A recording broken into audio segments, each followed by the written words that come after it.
আসসালামু আলাইকুম।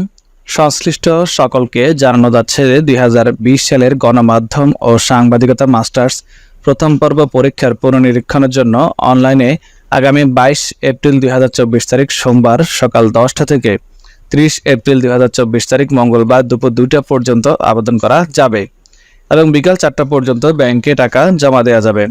ছাত্রছাত্রী নিজেই www.nu.ac.bd ওয়েবসাইট থেকে সার্ভিস মেনু সোনালী সেবা পেস্লিপ স্টুডেন্টস ফি স্ক্রুটিনি ফিতে নির্ধারিত আবেদন ফর্ম পূরণ করে পেস্লিপ ডাউনলোড করতে পারবে। এছাড়াও অনলাইনেও টাকাটা জমা দেওয়া যাবে। আবেদন ফি হচ্ছে 800 টাকা, যেটা আপনাকে অনলাইনেও বিকাশ, রকেট, নগদ এগুলোর মাধ্যমে পেমেন্ট করতে পারবেন অথবা সোনালী ব্যাংকে গিয়েও টাকাটা জমা দিতে পারবেন। তারপর অনলাইনে যখন আবেদন করবেন এটা আপনি আপনার মোবাইল দিয়ে করতে পারবেন। এটা অনলাইনে আবেদন ফর্ম পূরণ করা শেষে টাকা জমা দিলে কাজ শেষ, কোথাও গিয়ে এটা জমা দিতে হবে না বা কোথাও কিছু করতে হবে না। পরবর্তীতে 2-3 মাস পর এটা রেজাল্ট আসবে, রেজাল্ট আসলে তখন অনলাইনে রেজাল্টটা চেক করে নেবেন। ধন্যবাদ।